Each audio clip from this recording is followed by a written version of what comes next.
As of this exact moment in time, I am done with my Nintendo Switch. 2024 has been the year that video games are going cross-platform, and the olden days of console exclusives and console wars are dying.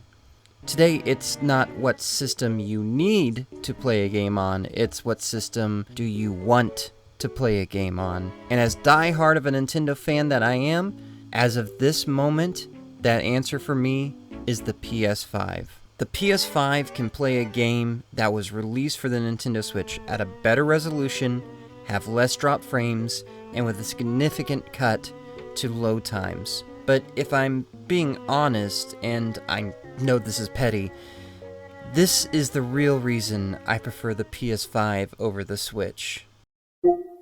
I know I'm a weird gamer, but the way I game, I am constantly switching between playing a game to watching something on YouTube for 5 to 15 minutes while I eat a snack or do a chore, and the PS5 handles this so seamlessly compared to the Switch. Yes, the Switch has YouTube, but if you're in the middle of a game, you have to completely shut the game down, losing any unsaved progress, and guaranteeing you're going to have to boot it back up again afterwards, to have to launch the YouTube app from scratch on a video player that starts to struggle on any resolution above 720p. The problem was, I found myself having to keep coming back to the Switch, because there was a few games on it I just had to return to. A few games. That's when it hit me. If I marathon those few games, then I will have no need to keep returning to the Switch. I will have, in essence, killed my Switch. It might be a few tough weeks, but would it really be tough when the games left on there are so good? That's when I decided to do it.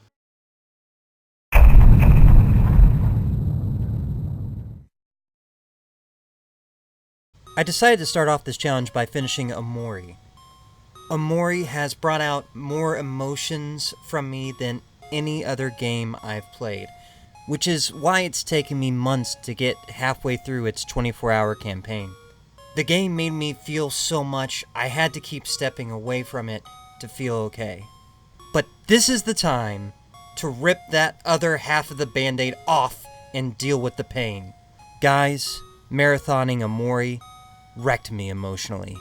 On an initial glance, looking at its aesthetics, you wouldn't think it would pack a punch, and for the most part, I agree. It's a rather PG game most of the time, but when it wants to hit you in the emotional gut, it doesn't pull a punch and reminds you it's an M-rated horror game. The game gave me goosebumps more than any other piece of art from any other medium. Omori is personally my favorite indie game I've ever played. Yet, I don't regret marathoning it. You see, Omori is heavily inspired by another game that I love called Mother 3. Both Mother 3 and Omori are absolutely incredible games that share the same flaw. That flaw being they are held back and limited due to the system that they are on. Mother 3 was held back by the Game Boy Advance, and Omori was held back by RPG Maker. Omori, the creator of Omori, was dead set on making the game on RPG Maker, one of the most common, simplistic, and easy-to-use game development kits that just about every gamer has messed around with, to inspire others that anyone can make a great game with the tools that they have. Omori succeeded in my eyes. Omori is the greatest RPG Maker game ever made. However, you could clearly tell that the game was held back visually by using this, and for me, the gameplay felt rigid and mostly unenjoyable, so I was fine with marathoning through those sections. Luckily, Omori's story shines over its gameplay, and hopefully Omori can grow past its cult following as a video game and can turn into a movie or an anime series. Omori is going back to their roots and creating a manga comic adaptation of Omori, which I pray sells like hotcakes.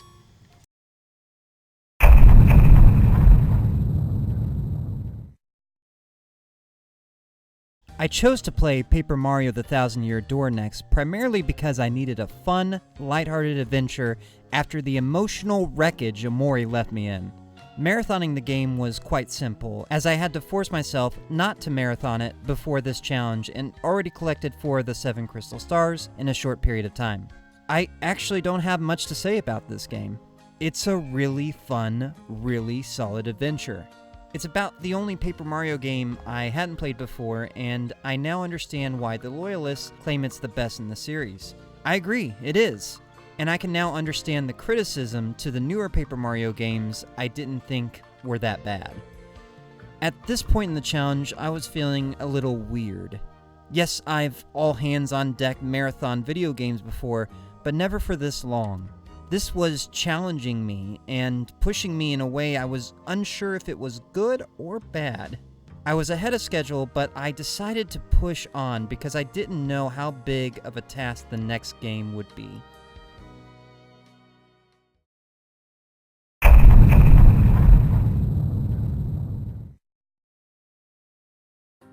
There is so much I can say about Octopath Traveler 2. I've literally scripted out a 2-hour deep analysis video on the game that I don't feel ready to make. So for right now, I just want to mention what Octopath Traveler 2 meant for this challenge. I had completed half of the 8 characters' final chapters in the game, leaving just 4 more final chapters left. As I tackled each of these chapters, I was reminded of how much slower paced of a game this was. So many random encounters, and even optimal strategies to get through these take time. The longer dialogue and tough bosses in these chapters are a treat, but take time. As I completed these chapters, I was eager to see the finale, but then 4 crossed path chapters opened up where 2 travelers have a journey together and advance the story a bit. Luckily, these weren't as intensive, and I got through them after a few hours. Then the finale opened up. You have this beautiful scene that's on the cover of the box, followed by 4 additional chapters before you get to the final boss. Although I was upset initially about these 4 chapters, I ended up really liking these sections quite well. At this point, the final boss opened up, and I felt kinda ready. I felt like my team was pretty overpowered compared to everything I've encountered, and I had come up with a really good strategy for bosses where I break them and do well over 100,000 points of damage.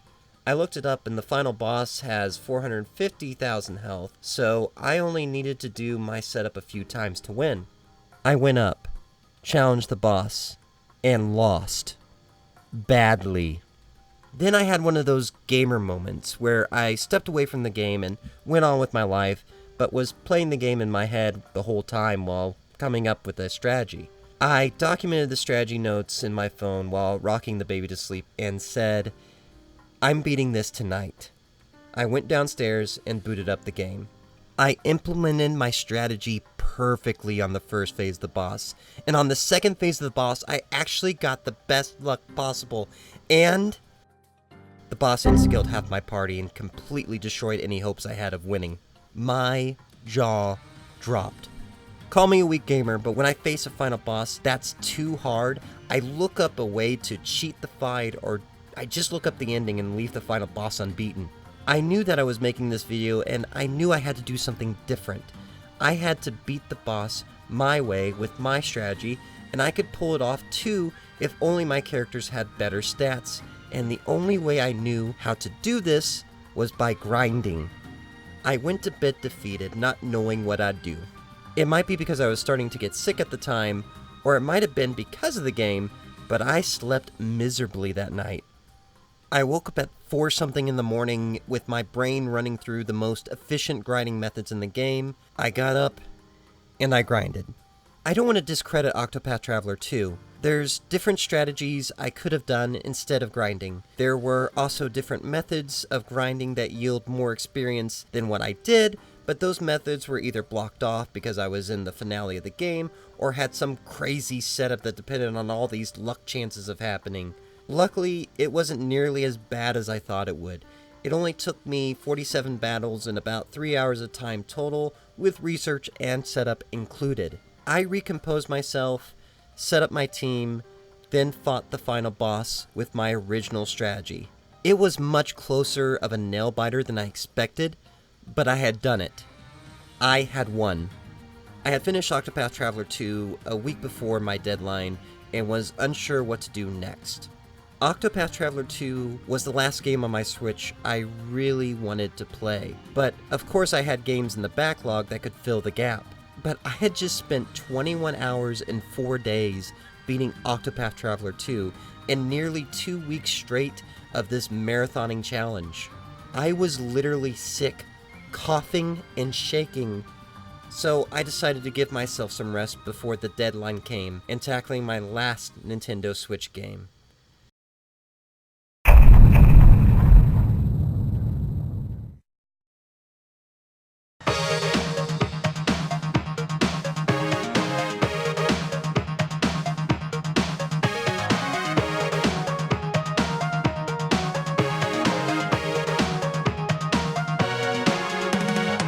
Sometimes happy coincidences do happen. Nintendo World Championships NES Edition released July 18th, 2024, and the annual retro gaming convention that I go to every year, Southern Fried Gaming Expo, happened July 19th through the 21st. To play this game before and throughout this convention was a special treat. Every year my friend and I complain about how the convention ends early on the last day, so this year I invited them over to play the multiplayer of this game afterwards, and it felt like a fitting end to the convention. Let me start off with the positives. The game is very upfront with what it is. Yes, it's bringing the old games out again, but they're not charging you the full cost. This game is full of that Nintendo polish that makes games great. It makes you experience the essence of each one of these old games in a much shorter time than replaying all of them. It also highlights that classic Nintendo design of a game being comprised of several smaller individual moments. But that's where my positives end, and unfortunately the negatives begin. This game is short, even for the reduced cost. My total playtime was 7.5 hours, and that included getting A rank on all 156 challenges, playing multiplayer, and trying out every mode online. Speaking of online, you can't play against actual live people, just recordings of others playing. No matter how nice the repaint is, this is still the same old Nintendo games that are easily accessible to people already. The game has pointless grinding that prevents you from just going to the next challenge. It feels like a short turnaround cash grab at the end of the Switch's life for me. You might say this is the worst game possible to be my last game on the Switch, but in a lot of ways, it was the best. It gave me one last experience that showcased everything I love about the Switch. Playing it on the go anywhere, playing it late at night by myself, but most importantly, it gave me that on-the-couch multiplayer with my friend and I in the same room on the same couch. It gave me one last example of why the Switch has been so special to me and everyone else. This challenge has been a bittersweet ending of the Nintendo Switch for me, one that's certainly more bitter than it is sweet. The Switch has truly been one of the greatest consoles I've ever played on, and although I can't predict the future, I believe the Switch will be the greatest console of all time, because I feel like we're heading into a future where console identity is less of a thing. Is the Switch truly dead to me? No. Not entirely.